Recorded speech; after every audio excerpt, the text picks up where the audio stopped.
Okay, morning, everybody. This is the October 18th, 2023 meeting of the Planning, Resource and Development Committee. Looks like everyone is here. Supervisor Morehouse is on video today. So we have a quorum. Approval of the minutes from October 4th. I'll make that motion. Okay, we have a motion. Is there a second? Second. Any corrections, revisions? All in favor say aye. Aye. Both say no. Minutes are approved. We have no public hearing today. Do you have any public comments? No? Okay.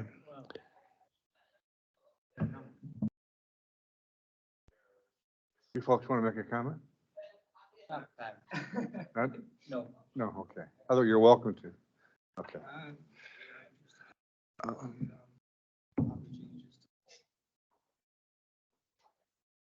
Well, is there a reason you're here that would be good for us to learn about? Or Sure, I mean, I could. could you go up to the podium real quick? Just name and address and thank you.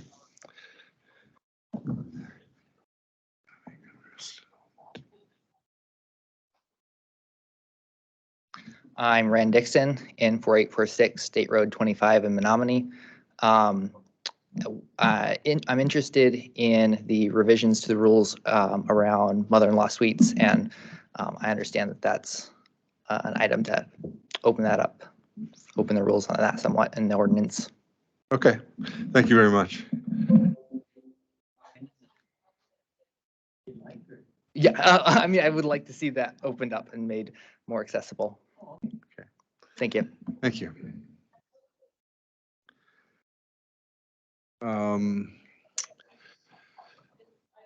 Staff reports, Register of Deeds, monthly report. Heather? Good morning.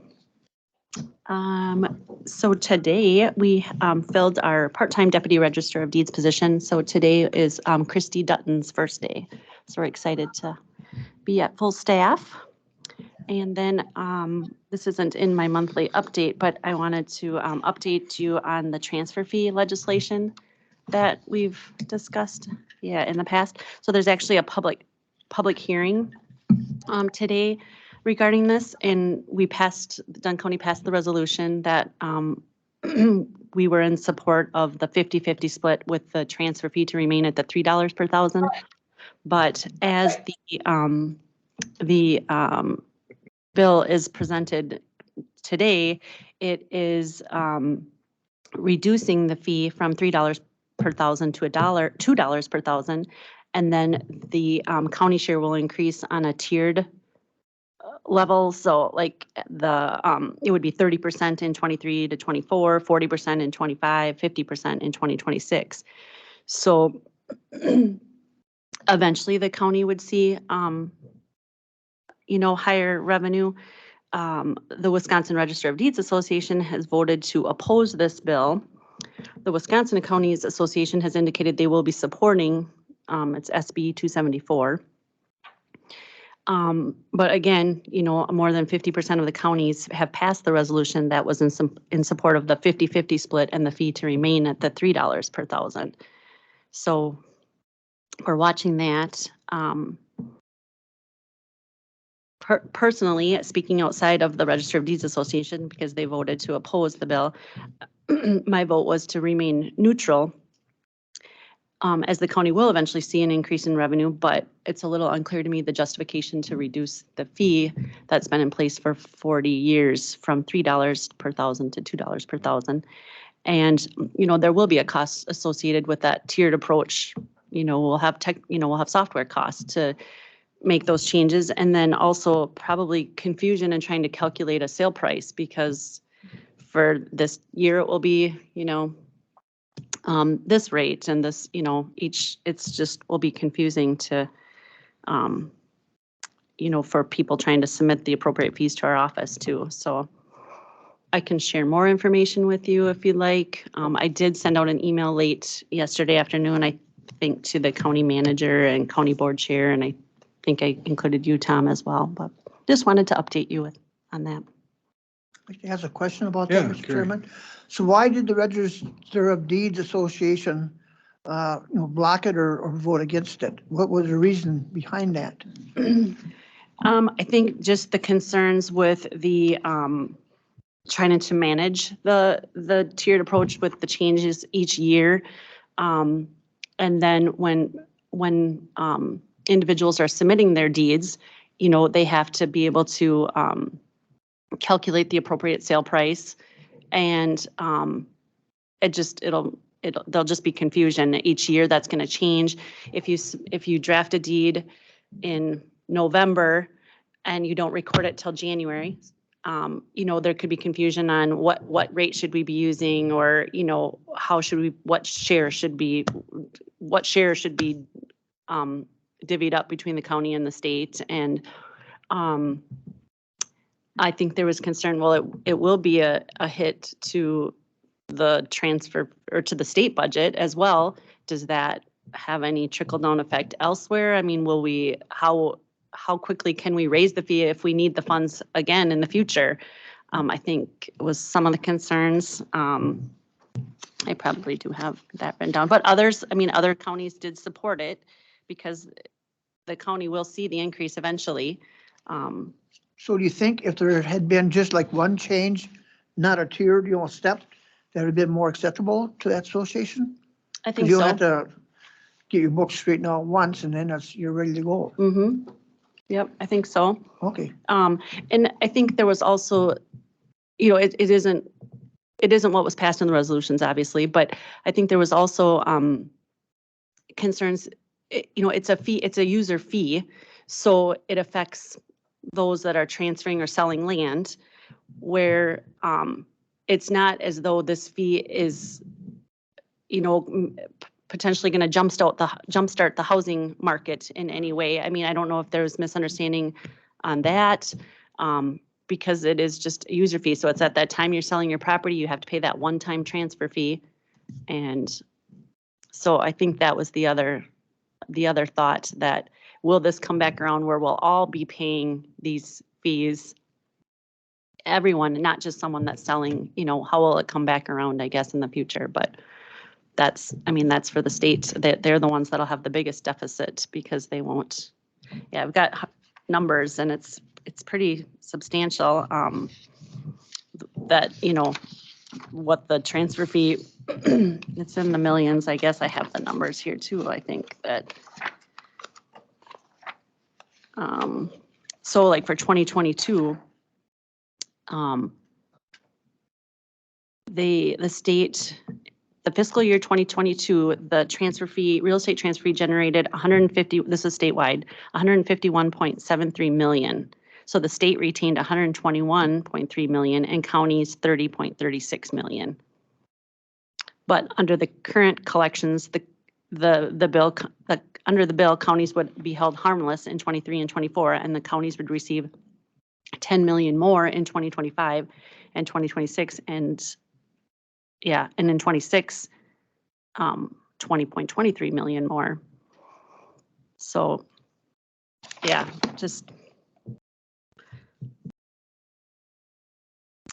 it's just how it evolves, I guess. The legislation has changed as it worked through the system. Yeah. Any other questions? Okay, well, thanks, Heather. Appreciate that. The Environmental Services Department reports. Good morning, everyone. My report is up on the screen here. I don't really have anything to add unless there's any questions. Basically business as usual. Any questions? Okay, thanks, Tom. And Ann is with us remotely. Okay. So I have her report on the screen here now. Sure. Hi, everyone. Can you hear me? Yeah, Oh, we can hi. hear you. Yep. Okay. I don't really have anything to add other than that Board of Adjustment meeting on October 16th was canceled due to lack of agenda items.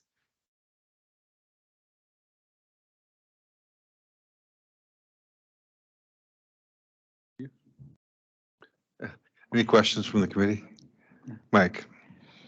Okay, and I just wanted to double check here. When I looked at it about the ADUs. It says we aim to finalize ADU regulations. So you're gonna have a draft in November?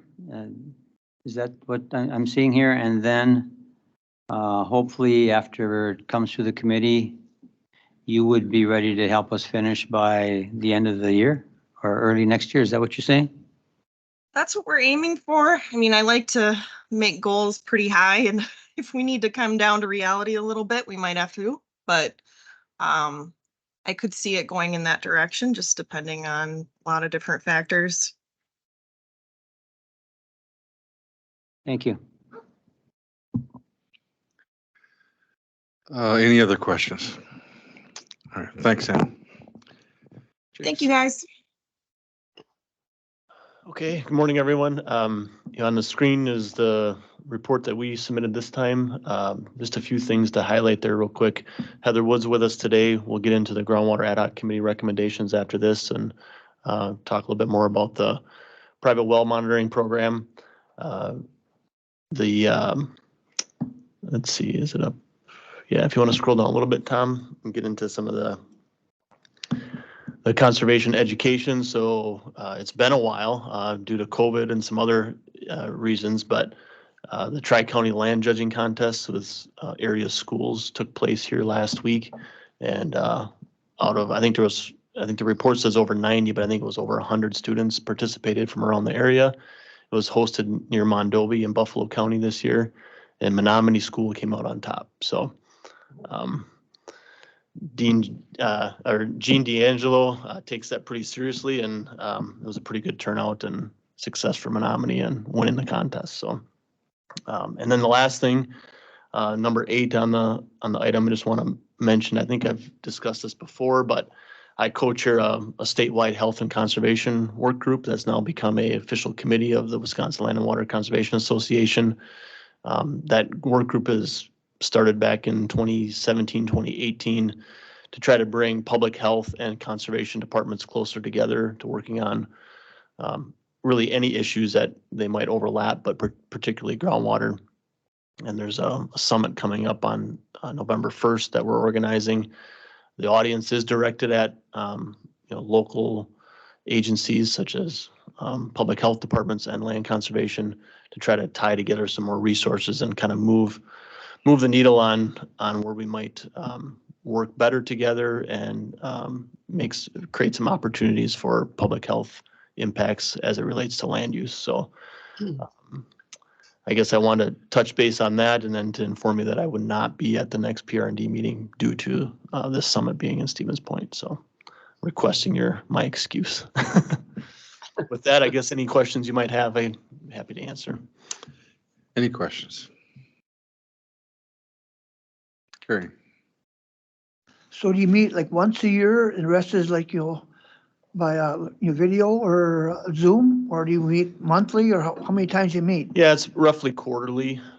Most of the time it's via, online video conference. This is the first in-person meeting we've had since pre-pandemic. So most of it's been online since then. And obviously with the pandemic situation, our public health partners were a little bit preoccupied. So this whole work group kind of was on a hiatus for a while and it's kind of resurrecting itself. And the partnership is pretty strong right now across the state. And, I was started co-chair of that committee when it started, when I was employed with Pepin County, and so far I've been able to hang on to it. But I think it's an interesting work group, and it's certainly can bring some unique resources back to Dunn County and the region. So.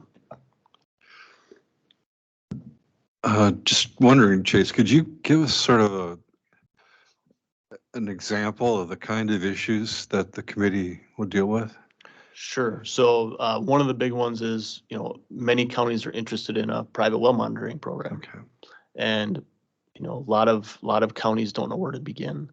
So this group was in part of the, getting out shared resources to help those counties that want to start a well monitoring program. Another one is just well data. There was Water and Environmental Analysis Lab, the W. Stevens Point, has a well water viewer that's publicly available. Where does that data come from? The State Lab of Hygiene at one time kept their data separate than what would come through the Stevens Point lab. And now this work group helped facilitate the need for a collaboration. So all that public data is now being fed into one resource, which if you go to the well water viewer, any public lab in the state, that data eventually gets to that. Now, like the Colfax lab, which is a private lab, that information is not getting into that system unless those customers of CTL would share that data with, say, us or someone other public entity, then it would get entered in. There's a number of other things that we tend to think about, and that's transient non-community wells as well. So think of your rural churches, rural restaurants, rural bars. There's a requirement because they serve the community that they have to have their well monitored. Our public health department does a lot of that monitoring for not only Dunn County, but the surrounding area. And this work group is interested in trying to tie those resources together as to, well, if there's an issue with that water quality for that particular well, what types of land use might be impacting that? And then can land conservation departments across the state help assist in the mitigation of those potentially contaminated wells? There's a whole work plan and goal list that's out there. And I think part of the summit is going to help kind of flesh some of that out some more as to what we have a capacity for. We haven't necessarily weighed in on legislative action yet, but because this is now a recognized committee of the Wisconsin Land and Water Conservation Association, if there's topics that come up in the state legislature, they may be passed down to this work group, to this committee for some input, and then funneled back through the legislative or administrative committee through Wisconsin Land and Water, and then also through Public Health Association as well. So whether it's WALDAB or the environmental health component of it. So those are a few examples. Thank you. That's very helpful. Anything else, Chase? Okay. So we're done with our reports. Thanks. Review of groundwater ad hoc committee recommendations. All right, I can start with that. So this is the typical format that you see the groundwater ad hoc committee recommendations in. I try to highlight a few things that come up in there. So anything that's in blue is relatively new. Not to say that we haven't thought about or have worked on some of these other things, but right now when we're kind of in the midst of the private well monitoring program, follow-up and results, trying to look at how we might get that information out. One thing just to highlight here is the conversation we're having internally about a potentially for a recurring water quality forum. So somewhere where we could facilitate a conversation maybe on an annual basis. I envision it rotating around the county at different town halls from year to year. If the need is more than that, then we would consider that. But right now would be a kind of a state of the groundwater or state of the water resources for Dunn County. So we can present on any surface water quality data, our well intel program for water quantity, and then obviously any groundwater quality data that we might have. And then hopefully bring in additional resources to have an informed conversation with those that are in attendance. So that's being worked on right now, trying to facilitate that in the future. Our partners through the HEAT group, Healthy Environment Action Team, have some funds through a grant that they have to help kind of kickstart this a little bit. And then I would say, as mentioned up here, the Red Cedar Watershed Conference has an underlying groundwater theme coming up here for March. And we're hoping Heather and I, along with our partners in Barron County and Chippewa County, are going to be presenting on all of our private well monitoring information. Kevin Masaryk with UW Stevens Point and Extension is going to be a keynote speaker. There's a few other breakout sessions that'll be related to groundwater quality. So I think that would be a good starting point to discuss these the situations that all of our greater watershed area is dealing with, which then maybe can feed into this water quality forum for future years, which hopefully we'll address some of the groundwater ad hoc committee recommendations. While it might not be as frequent, it's right now what we feel our capacity is. So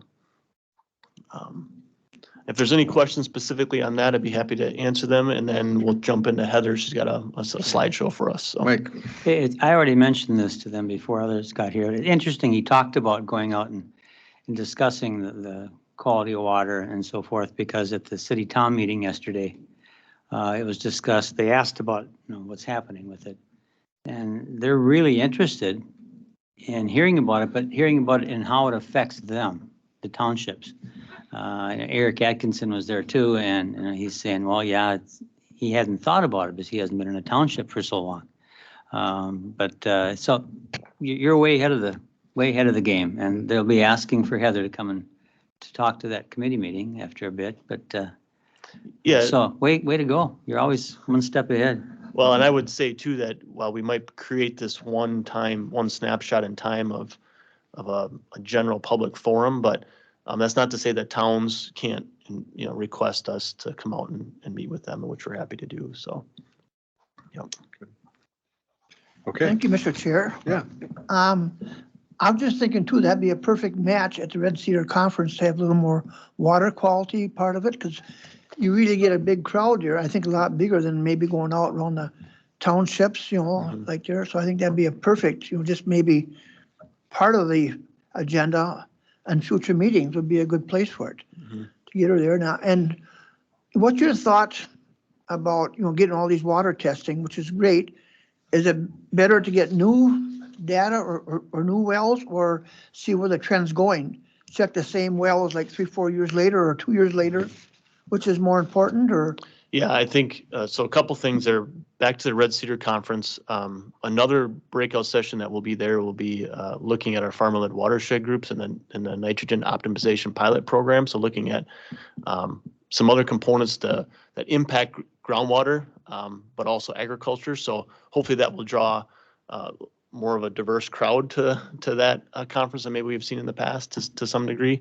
But I think you're right. That was part of the evaluation of us spending energy on a water quality forum was not to duplicate or add extra work when we have the opportunity for the Red Cedar Watershed Conference. That's in its 12th year now, has a pretty good attendance rate, and it's a good opportunity to kind of lay some of this stuff out, where when we go to the town level or the water quality forum, we can be a little bit more maybe detailed and answer more questions specific to that area.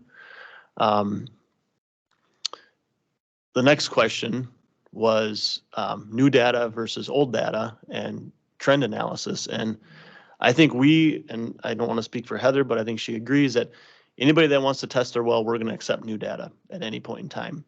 But when we look at the monitoring program that we just completed, and the intent of that is to try to establish a baseline where we may not have had a baseline before, but also to complement existing data and look at trend analysis. So create a situation where if or when funds become available and we can offer more monitoring, we can go back to these wells that have already been tested.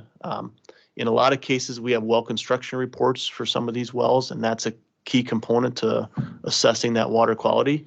And if we can go back to some of those same wells, like you mentioned, 3, 4, 5, even 10 years from now, at least we can see what's been changing over time. And then we can put that against any potential land use changes, trends in the area that may have an impact or may be correlated to what we're seeing in that particular well. So I think you're spot on with what we're thinking, but it's not to say that we're not going to accept any new data either. So. Okay. Thanks, With Jeff. that, then we're going to have Heather share her screen, and we're going to get into some very preliminary results of the well monitoring program for the summer.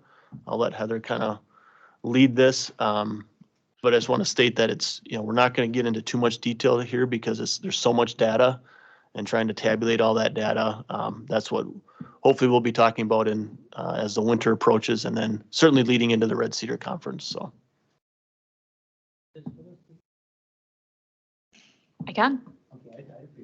Yeah, I can, if you want, I can just email you a copy after the meeting. Yeah. So, like Chase mentioned, this is a very brief kind of summary of where we're at right now. We had a lot of folks sign up, and I still hear about it from the other counties about how I took up all the lab's time this summer. So, which I take as a point of pride. Yes. So this is just kind of the general overview of how things panned out. We had over 1,000 people sign up, and initially we had capped it at 1,000. But then, the bills worked out from the PFAS sampling, and so we put everybody that was on the wait list onto the active list. That being said, we ended up collecting 977. Some people changed their mind, some people sold their homes, some people just didn't respond. So, and then in the tabular data, you'll only see 973 because we actually did have to do some retests. We had sometime, I think it was late June, I got a call from the lab. We have a nitrate showing at 283. What's the move? And I said, retest, because that is astronomically high. Yeah. So we retested that. Thankfully, it came back significantly lower the second time around. We got all of those collected with staff and intern and, blood, sweat, and tears over 8 weeks. The majority of it was actually done in the first 6 weeks, but then our intern, he was great and took the lead on the follow-up collections and took care of the last 70 or so remaining over the last 2 weeks. Reminder, we did the comprehensive homeowners package through UW Stevens Point. Has the kind of the standard stuff that you would normally test for: hardness, nitrates, pH, that sort of thing. A full metals screen, so lead, arsenic, iron, copper, and then a DAC screen, which is a screen for triazines, family of agricultural compounds, pesticides, herbicides. The map there is just kind of the distribution of how many folks signed up in each municipality. Of course, the townships of Tainter, Red Cedar, and Menominee had the highest, but that makes sense since they are the most populous. Surprisingly, Peru had a pretty hefty number of people sign up for how populated they are, since I think there's only about 500 people there. So all in all, we had a really good distribution of the signups, so we'll hopefully be able to have a really good idea to set that baseline that Chase mentioned about what does it look like across the county. So the spatial distribution was actually really, really nice. I'll start with the non-nitrate concerns, and these are kind of the cliff notes of calls I've received recently. We did not screen for bacteria. It wasn't that we didn't want to, it's that from the time that you collect the sample to the time that the lab has to fully process it, you have 48 hours. When you're collecting 150 samples in a week, the lab does not have the capacity, nor do we, because you have to do shipping, and I would have had to be shipping it out every day, and logistically, it just wasn't possible. That was actually one of the first questions that the lab manager asked me. She said, so if you're sending me 200 samples a week, you're not expecting bacteria, are you? And I said, well, no. We had 128 participants flagged for arsenic, and by flagged, this doesn't mean that their water was all overwhelmingly, inundated with arsenic. It meant that the screen picked it up. It had a detectable level. The important thing to note there is that we did a screen, not an actual test. The cost savings in running using a piece of equipment that screens for a few different things all at once means that it can detect, hey, there's arsenic here, but it's not going to tell you, hey, you've got, health standard levels. And when you're looking at wells for things that are of concern, you should retest anyway. One thing screened. So we had people calling saying, hey, I have a note on my lab slip about arsenic, retest it. And any lab that's certified, so CTL, Wheel, Eau Claire City County, any lab that's certified to test for arsenic can do a screen or an actual quantifiable concentration test for arsenic. Saturation index was in the homeowner's part, and the lab calls it corrosivity, which makes people concerned. It sounds pretty insidious. So that's not saying that the water is going to, degrade everything and scorch holes in your piping. It is saying that the way the ions and the water chemistry pans out, if you have piping that is copper or cast iron, it can tend to corrode a little bit. And to different levels. The other end of the saturation index is that it can cause limescale buildup. So it's two ends of a similar spectrum there. It's not, dangerous to consume if you have corrosive, as the lab calls it, corrosive water. It's not like you're drinking lye or acid or anything like that. It just means the water chemistry can act up with copper and iron piping. Phosphorus in groundwater was this kind of ties back to the surface water. We have to remember that everything's kind of a system, everything's interconnected. And so when we're looking at surface water, the nutrient loadings, there is a groundwater component, and there have been folks, especially since, the folks up in the Lake District have formed, this is something that they've expressed concern over, but I've heard it from other folks in the community as well about the phosphorus loadings from within the groundwater. 2.065 is extremely high in surface water terms, but then comes the question of concentration versus quantity. If I pour an entire gallon of bleach into Lake Tainter, that's of course not good, but it's not going to really do a lot to change the overall chemistry of the lake. So this is something that we plan on diving into a little bit more particularly with our friends to the north up in Barron County, with the watersheds being so interconnected, to kind of see if we can get a little bit more fleshed out groundwater phosphorus contribution to the Red Cedar system. But on average, it was 0.25, which is still pretty high in surface water terms. But again, it goes back to how much of that high quantity of water is actually ending up in the system at any given time. So now we will go into nitrates, since that's kind of the big thing that a lot of folks are concerned about. On average, and of course every average is going to be slightly skewed. Our highest concentration was over 40, and then we had a bunch that were just no detects.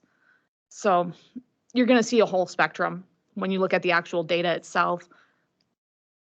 We only had 113 that were at and above that 10 health standard. That's anything above that is generally, I don't want to say dangerous, but it's recommended that you get it treated or, aren't giving it to little kids. That's not an exorbitantly high number, but that's still higher than you would want. I mean, it's not something that anyone is going to be particularly comfortable with. Unsurprisingly, the southeast corner is where we saw the highest average concentrations, with Peru coming in at, 8.1, and Springbrook.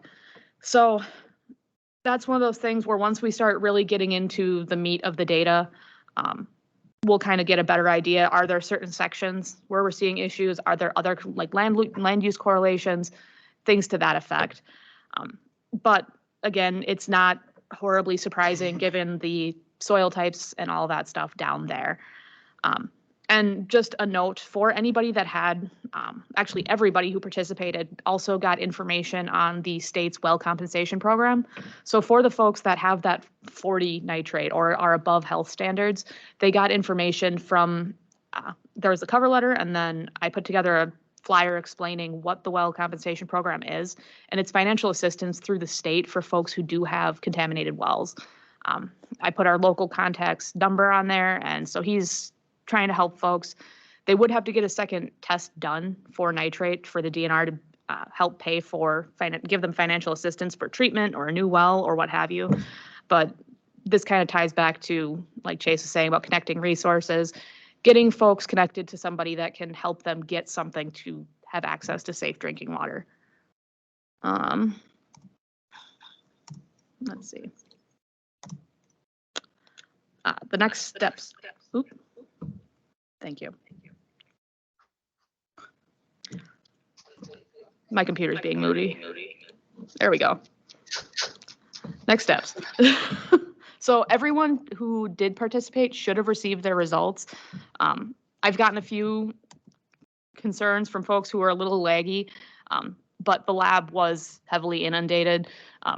They knew it was coming, and so there was no surprises, but it definitely took a little longer than most folks would have expected, which we expected. I mean, we were sending 150 to 200 samples per week for 6 to 8 weeks to the lab. They can only do so much so fast. I plan on having a final report with a lot more detail on this data sometime this winter. Of course, that'll come here and be publicly available. And then the secondary the sampling, I think we have all of the bills from this process. So we're going to take a look at what we have left from the budget for this project. And like we mentioned at the outset, see what we have, see what would be the appropriate, do we start doing that long-term trend analysis? Do we start trying to get more folks signed up? I tend to err on somewhere in the middle in there. We can look into secondary testing, so pharmaceuticals and personal care products. But that's going to go back to after we really get into the meat of the data. What does the land use look like? Are we finding that nitrates are really, really high in ag areas, which wouldn't be surprising? Or is it actually going to be more around, subdivisions and things like that? So kind of get an idea of what does the data suggest would be the best course of action going forward. And I think that's all I got for you. Yep. Yeah. Thank you, Heather. Is there any questions? Just one observation. It seems like soil type really has a big influence on the nutrients in the groundwater. So generally speaking, and of course this is speaking in very broad terms, this isn't, every well is going to be a little bit different. And there's a lot of things, casing depth or surface water, or not surface water, well water depth and all that stuff that can really impact it. But soil is one of those things that tends to have a really large impact because of how freely the water moves through it. So at a chemical level, nitrate really likes to bind to water. Phosphorus, on the other hand, it likes to bind to soil. So generally speaking, we see more phosphorus inputs coming from soil erosion, and we see more nitrate contamination coming from water running. If you can keep the water in that upper area where plants can use it, then a lot less nitrate will be going down because the plants will be pulling it up. Down in that southeastern corner, we have really, really sandy soils, so the water tends to move a lot faster through the water column, which means that the plants can only pull so much so fast. So when you start getting into the less sandy soils kind of a little bit further north, the water hangs out in that upper level a little bit longer, so the plants can pull up the nitrate a little bit in higher quantities, generally speaking.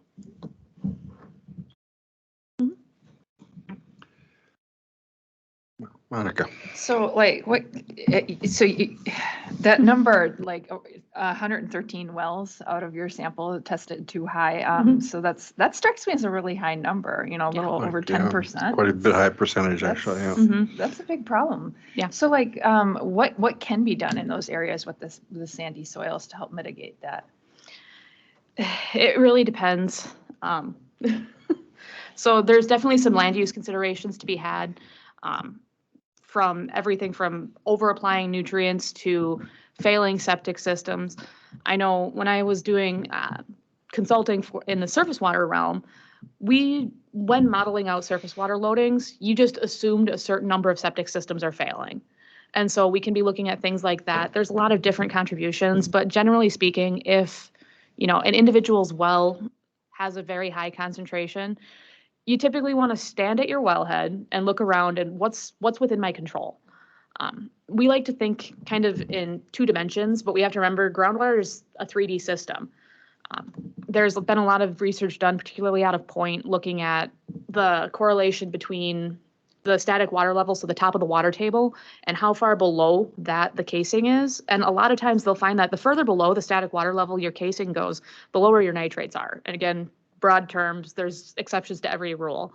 So where are you located within the water table and that sort of thing? Each well is going to be unique and have its own challenges.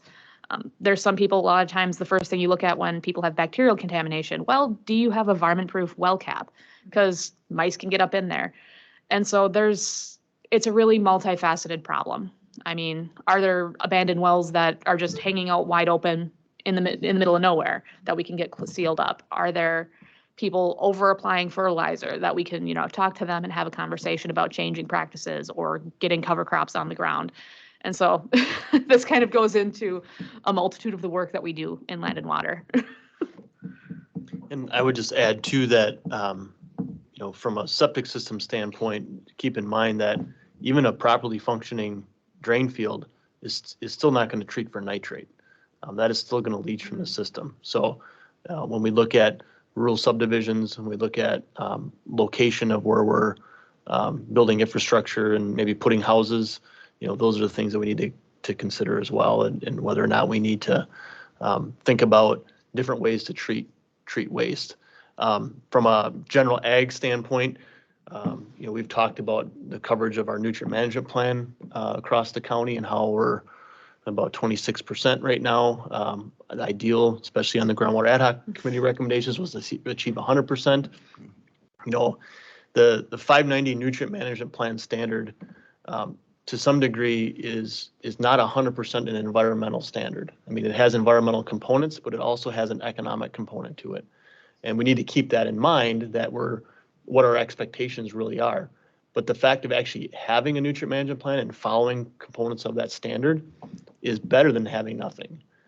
So we have plenty of work to do in those areas where, we may, I think looking at this data when we get down to the detail, it may inform us as to how we might prioritize our workload and where we want to focus some efforts. So I think there's a lot of different ways that we can go with the data, and what can people do about it. It's, Heather mentioned, it's variable depending on well construction. We can look at some of our partners in neighboring counties and some of the programming that they're doing. Chippewa County just released a big report, and they're looking at having water filling stations at town halls so citizens can go and get safe water. The well compensation program, that's a limited time for funding. The governor opened that up to reduce to create more opportunity for more people that can qualify for those funds. But those are ARPA related funds as well, and that they're going to sunset eventually too. So getting the information to those 113 wells and helping them have the resources to make a decision. We can't force them to do anything with their water. But hopefully through some of the work that we do, we can maybe influence any trends that we might see in the future. So, and I think personally, one of the big things to consider is, as we think about housing and where we're going to put housing, being aware of, this data can inform us as to what we might be, what type of issues we might be creating by putting housing in areas that, we need to consider other factors or other mitigation. So. Yeah, I didn't realize, sorry, just to follow up, I didn't realize that even a properly functioning septic drain field doesn't treat for nitrate at all. I thought that maybe it was just inadequate, but that it doesn't do it at all is striking and useful information. I had one more question regarding corrosivity. So would that be a problem if there are lead pipes? And okay. Yeah. Generally speaking, so the saturation index, what it's looking at is the relation of hardness, pH, and a couple of other things, and at the water chemistry level. So what kind of ions are floating around? How do they interact with one another? And how are they occupying each other? Generally speaking, the metals that we use in plumbing tend to be somewhat reactive when you have a lot of free floating ions. And so that's where the problem lies in there. So lead, cast iron, copper, those things tend to interact with the ions in ways that things like PVC doesn't. So that's what can cause the corrosivity to become an issue, and then it can kind of corrode the pipes some. The other end of that is if you're in the positive realm, well, then you're going to have to worry about lime scale buildup. And I would add to that, part of the homeowners package in the metals package that we tested for, we did test for lead, we did test for copper. So if an individual has a concern about the saturation index, we can also turn to those other parameters that we tested for to see, okay, well, if it is a corrosive saturation index, are we seeing more copper in the water? Are the copper levels higher? And then we can kind of work through that. Now, between our department and public health department, we've kind of decided that, when it gets into the public health realm, we are not public health experts. So, our partners at public health are stepping in to kind of help field some of those questions as to how we might mitigate some of those other things. But for the most part, we can get people thinking about the right direction and how they want to interpret these results. But when it comes to public health advice, we have to make sure the right people are talking to the right people. Just one sort of related question. the sort of secondary aspect of the groundwater is one is the quality. The second was always the quantity. And I'm wondering do we have any recent data from the Well and Tell program? Or is, So the well and tell program, the sensors, I have 6 of 8 that are currently out. One of the wells, it was in the field and it kind of got hit by a piece of equipment. And so that data has to be completely discounted. Because the sensors are sonar sensors. So they send some sound down and then record how long it takes to come back up. And when you have a pipe that's kind of crooked, it's going to hit the casing. So I need to get 2 more set out. But of the 6 that are out there right now, they're continuously collecting data. So they're always collecting it.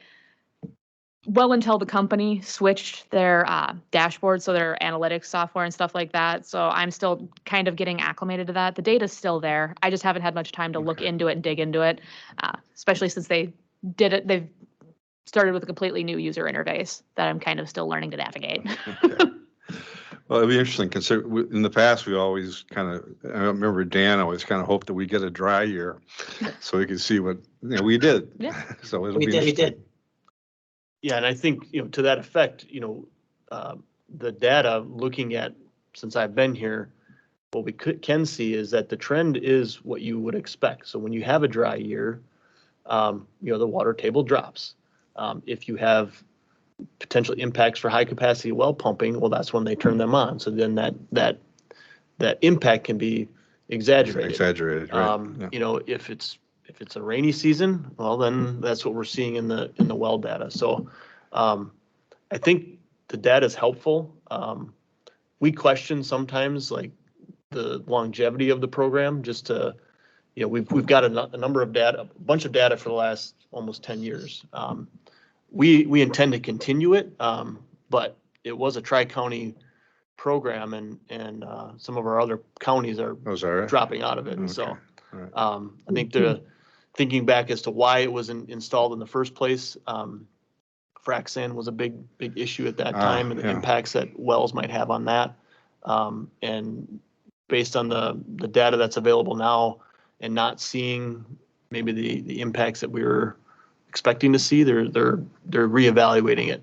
For us, I think right now we're going to continue to do it. I think there's some valuable data there that we would want to maintain long term, but we do need to continuously evaluate what it's providing for us. So.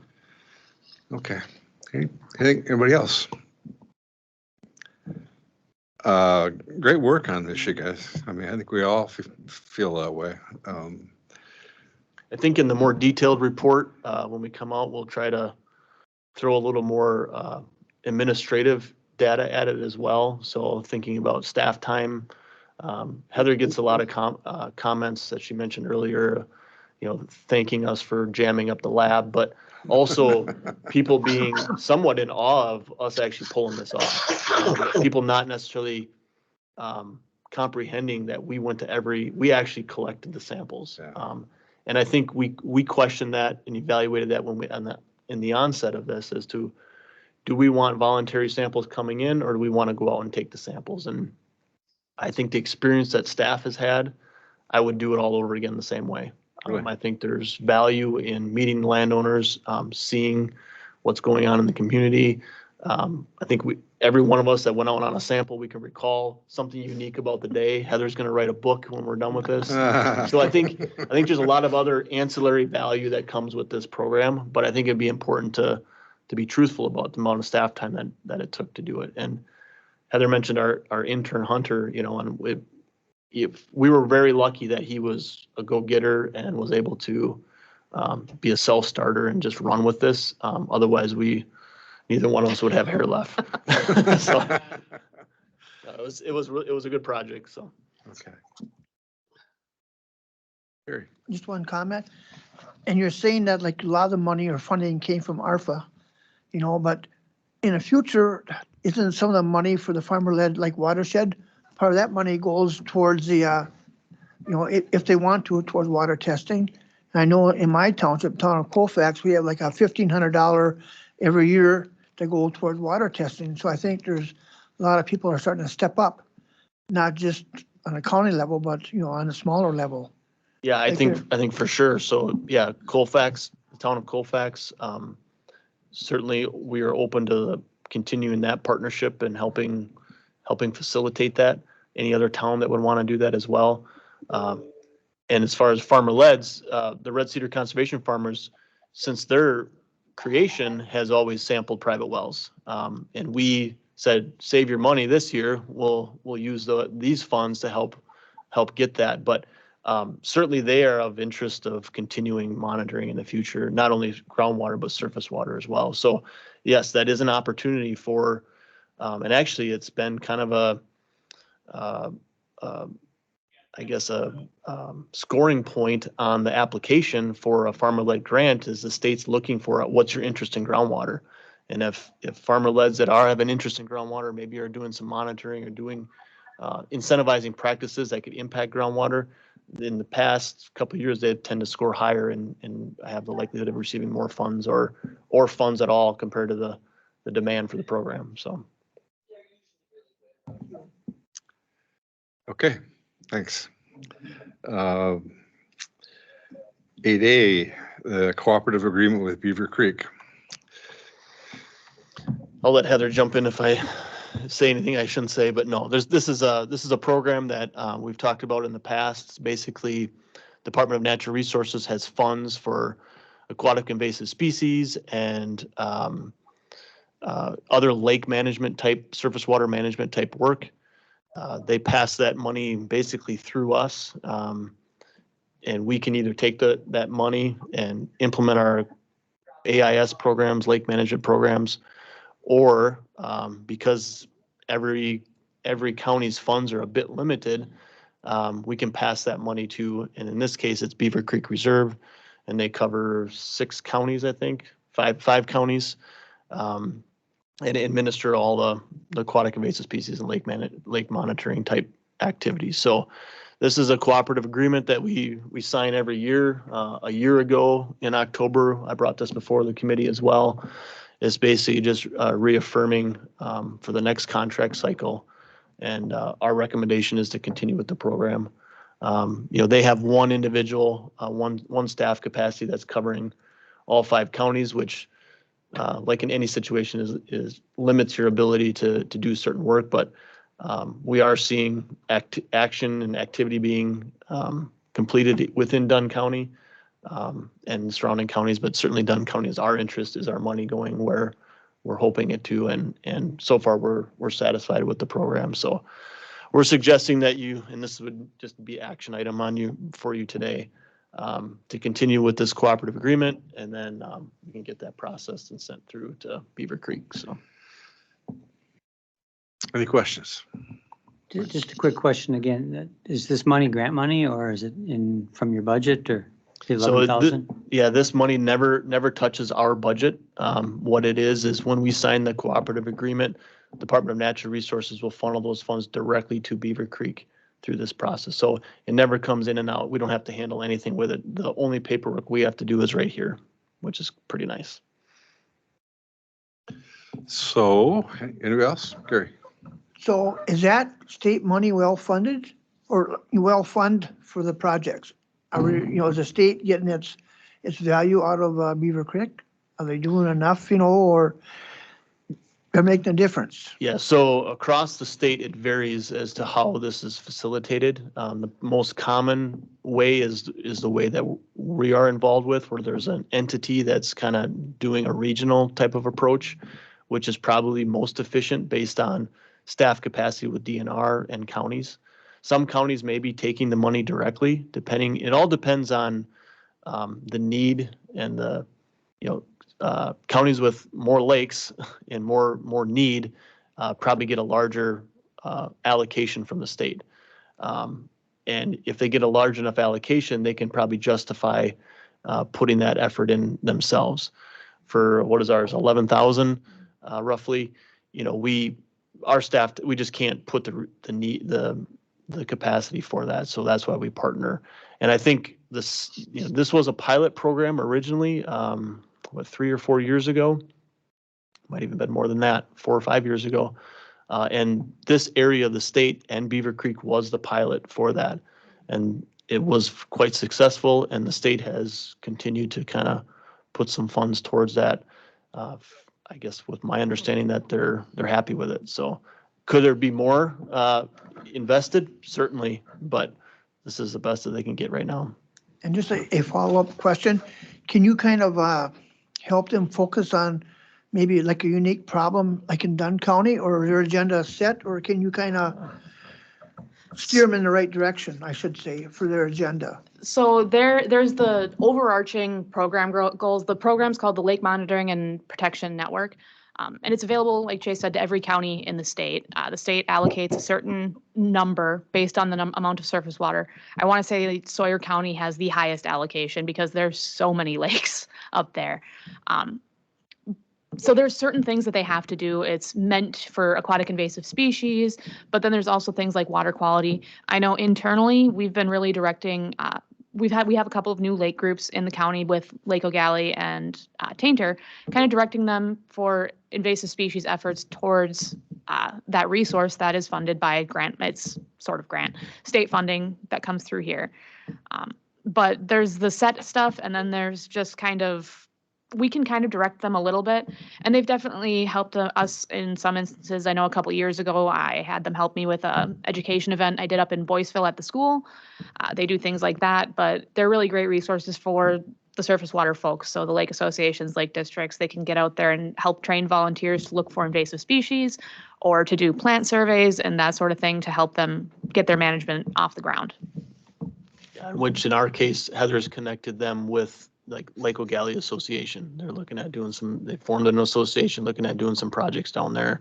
So this individual Beaver Creek has gone out to help them, and same with Tainter Lake, like Heather mentioned. So yeah, we certainly have the ability to help steer a little bit, but there's also some general program requirements that they need to be accountable for those state funds. So. Could I have a motion to approve joining in the cooperative agreement with Beaver Creek? Mike, Gary seconds. Okay. Any discussion? All in favor, say aye. Opposed, say no. Okay, passes. Any announcements? I have one. I think 2 days ago, there was a really good article in the Eau Claire Leader about the work that our department, including, is it Bob Kaner had done in Elk Creek and getting a water quality runoff structures and stuff in place, and just a really good example of good work by the department, and pass on our congratulations to Bob. That's all. Anything else? Okay, we're adjourned. Next meeting is November 1st, I think.